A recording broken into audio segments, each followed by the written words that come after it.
여러분들이 오늘 예배를 어떻게 준비하고 오셨는지 모르겠는데 우리 어린 친구들이 예배를 잘 준비해 주셔서 정말 감사를 드립니다. 제가 지난주에 어느 가정을 심판을 했는데요. 우리 유치부, 우리 2살 난 특별히 오늘 유아 세례를 받는 그 가정을 신방을 했는데 그 아이가 눈을 뜨자마자 반짝반짝 예수님별 그거를 부르면서 눈을 뜨고 밥 먹고 나서도 반짝반짝 예수님별, 자기 전에도 반짝반짝 예수님별 이렇게 연습하고 준비했다는 말을 들었습니다. 얼마나 감사한지 모르겠습니다. 우리 아이들이 어떻게 보면 참 연약하죠? 우리 눈앞에 보이는 이 촛불처럼 작은 불에 지나지 않겠지만 그러나 우리 아이들 안에 있는 그 생명의 불꽃이, 믿음의 불꽃이, 사랑의 불꽃이 타오를 때 놀라운 구원의 역사가 이 땅에 베풀어질 줄 믿습니다. 제가 오늘 말씀 짧게 여러분하고 나누고요. 이제 유아 세례식 또 거행하도록 하겠습니다. 우리 악기 가진 친구들은 좀 편하게 내려놓는 게 좋겠네요. 혹시나 예상보다는 길 수 있으니까. 네. 사진 한 장 보실까요? 버킹엄 궁전의 지붕 사진입니다. 이 버킹엄 궁전은 지금 퀸 엘리자베스가 있는 그러한 궁이죠. 그런데 여왕이 건물 안에 있을 때 이 깃발이 올려진다고 하죠.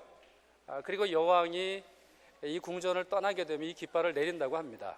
그런 점에서 이 깃발은 보이지 않는 여왕, 보이지 않는 왕의 존재를 확인해주고 많은 사람들에게 왕이 있구나, 여왕이 있구나, 그것을 깨닫게 해주는 상징이라고 볼 수 있습니다. 스코틀랜드에 제이니 교수라고 하는 유명한 분이 있다고 하는데요. 이분은 우리 안에 있는 기쁨이 우리 안에 있는 하나님의 상징이다, 그렇게 생각을 했습니다. 이분은 기쁨이 굉장해서요, 이분 안에 있는 이 기쁨, 또 이분이 표현하는 기쁨은 너무 놀라워서 많은 학생들은 이분이 천국 갔다 온 줄 생각할 정도였다고 합니다. 도대체 얼마나 기뻐했기에 그 정도일까요? 얼마나 그가 감사했기에, 얼마나 그가 기뻐하고 그 기쁨을 표현했기에 다른 사람들은 저 사람은 천국 갔다 온 사람이야, 이런 생각을 했을까요? 그가 이렇게 말했다고 합니다. 기쁨이라는 것은 하나님의 깃발이라고 생각합니다. 하나님의 플래그, 하나님의 깃발입니다. 우리 안에 있는 기쁨은 하나님의 깃발이라고 생각합니다. 성의 깃발이 걸려 있다는 것은 왕이 살고 계시다는 것을 나타냅니다. 그리스도인에게 있어서의 기쁨은 내 안에 하나님께서 계시다는 표시가 아닐까요? 그가 이렇게 말한 적이 있습니다. 로마 감옥에 갇혀 있었던 바울은 그 안에 있는 기쁨을 감출 수가 없었습니다. 그래서 그는 빌립보에 있는 교인들에게 편지를 쓰는데 그것을 우리는 빌립보서라고 말합니다. 빌립보에 보낸 편지라는 그런 뜻인데요. 이 편지에는 별명이 있습니다. 기쁨의 편지, 동시에 옥중서신, 이런 말을 합니다. 옥중에서 썼기 때문에 옥중서신이라고 부르고, 그러나 그 내용에 있어서는 기쁨이 너무나 충만해서 기쁨의 편지라고 말합니다. 감옥과 기쁨은 서로 만날 수 없는 친구이죠. 어떻게 보면 물과 불, 또 아니면 물과 기름과 같은 그러한 관계라고 볼 수 있겠습니다만 이분 안에는 기쁨을 감출 길이 없었습니다. 또 자신을 염려하는 빌립보 교인들을 향해서 기뻐하십시오, 기뻐하십시오, 다시 말하노니 기뻐하십시오 명령하고 있습니다. 그와 같은 중요한 이유는 4절에서 잘 나타나 있습니다. 주 안에서 항상 기뻐하라. 바로 여기에 기쁨의 비결이 있습니다. 주 안에 있기 때문에 기쁜 것입니다. 주 안에 있기 때문에 기쁜 것이고 내 안에 주님께서 계시기에 기쁜 것입니다. 그러므로 이렇게 볼 수 있겠죠. 주님 안에 있는 것은 기쁨의 원인이요, 기쁨은 주님 안에 있는 사람에게 주어진 하나님의 축복, 하나님의 선물, 신앙의 열매라고 볼 수 있습니다. 만약에 주님 안에 있으면서 기뻐하지 않는다면, 기쁨이 없다면 주님 안에 없는 그러한 사람일 수 있겠습니다. 만약에 주님 안에 있지 못하는 사람이 그저 이 세상 가운데 있는 기쁨을 누리고만 산다면 그것은 진정한 기쁨을 누리는 것이 아니라고 말할 수 있죠.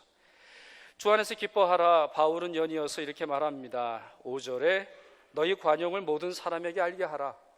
아니 무슨 감옥소에 있는 사람이 관용을 이야기를 합니까? 그것도 억울하게 감옥살이를 하는 이 사람에게 있어서 관용이라니요, kindness, gentleness, 다른 사람들을 포용하고 다른 사람을 받아주는 관용이 웬 말입니까? 그럼에도 불구하고 바울은 너희 관용을 모든 사람들에게 나타내라 말하고 있습니다. 왜인가요?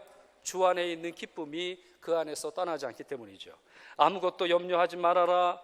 기도와 간구로 감사함으로 하나님께 아뢰라.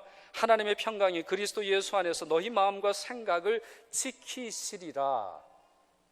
이와 같은 메시지가 바로 감옥에서, 감옥과 같은 환경에 있었음에도 불구하고 예수 안에 머물렀던 바울의 권면, 바울의 고백입니다. 이와 같은 기쁨, 다시 말해서 예수 안에 있는 기쁨, 예수님을 만난 기쁨, 예수님으로 말미암아 얻는 기쁨을 가장 먼저 체험했던 사람들은 성탄의 사람들입니다. 모든 복음서의 성탄의 사람들의 특징이 있다면 기쁨입니다. 기쁨. 그들은 모두 기뻐했습니다. 그들은 신분이 무엇이든, 그들이 가지고 있는 것이 무엇이든, 또 예수 그리스도를 오래 기다렸든 아니면 예수 그리스도를 짧게 기다렸든 그들은 모두 예수 안의 기쁨, 예수님을 만나는 기쁨이 충만했습니다. 그 중에 우리가 주목할 사람들이 있죠. 예수님의 부모들입니다. 예수님의 부모들을 한번 보십시오. 예수님의 부모들, 자신들의 계획대로 되는 것이 하나도 없었습니다. 그럼에도 불구하고 그들 안에는 기쁨이 넘쳤죠. 예를 들자면 이들이 베들레헴에 왔을 때 여관을 얻을 수 없었잖아요. 그럴 때 그들은 서로 다투지 않았고 서로 용납해 주었고 서로 기뻐하는 모습을 볼 수 있습니다. 또한 헤롯이 아들을 죽이려고 할 때도 말없이 그 땅을 떠났을 뿐 흥분하거나 두려워하거나 염려하거나 원망하지 않았죠. 그 이유는 바로 예수님이 그들에게 있었기 때문입니다. 보네퍼라고 하는 독일 신학자 말을 결론처럼 여러분에게 좀 말씀을 드리려고 합니다. 이 보네퍼라고 하는 사람도 결론으로 말씀드린다라고 하는 건 이제 유아 세례가 시작된다라고 하는 말인데 애들이 지금 설교가 이제 긴 거예요. 빨리 결론을 좀 내리겠습니다. 그가 이런 말을 했습니다. 제가 한번 읽어보죠. 확실한 것은 우리들이 항상 하나님 곁에 하나님의 임재하에 사는 것이 허락되어 있다는 것, 하나님의 뜻이 아니고는 지상의 어떤 힘도 우리를 해칠 수 없다는 것, 위험도 곤란도 다만 우리를 하나님께 더욱더 가까이 가게 할 뿐이라는 것이다. 우리의 기쁨은 고난 속에, 우리의 생은 죽음 속에 숨어 있으며 우리들은 언제나 우리를 지탱하고 있는 사귐 속에 처하고 있다. 이 메시지가 그 다음이 중요합니다. 여러분 잘 기억하세요. 예수 그리스도는 이러한 모든 것에 대해서 우리가 하나님을 향하여 그렇다와 아멘이라고 부를 수 있는 굳건한 터전이다. 감옥에 있다 할지라도, 또 이 세상에 우리가 어떤 집에 산다 할지라도, 어떠한 상황 속에 있다 할지라도 우리의 굳건한 터전은 예수 그리스도시라는 것이죠. 그리고 그 예수 그리스도로 말미암아 우리는 영원한 기쁨을, 진정한 기쁨을, 이 세상의 그 무엇도 꺾을 수 없는 기쁨을 누릴 수 있게 됨을 고백하고 있는 것입니다. 사랑하는 여러분, 우리 모두는 성탄의 사람입니다. 여러분 이 사실을 믿으시죠? 성탄은 여러분에게 주어진 축복이요, 여러분에게 준 하나님의 선물입니다. 그 가운데는 반드시 기쁨이 있습니다. 예수님을 만난 기쁨, 예수님 안에 머무는 기쁨, 예수님으로 인한 기쁨, 여러분이 충만히 누리시는 이번 성탄절 되시기를 바랍니다. 이제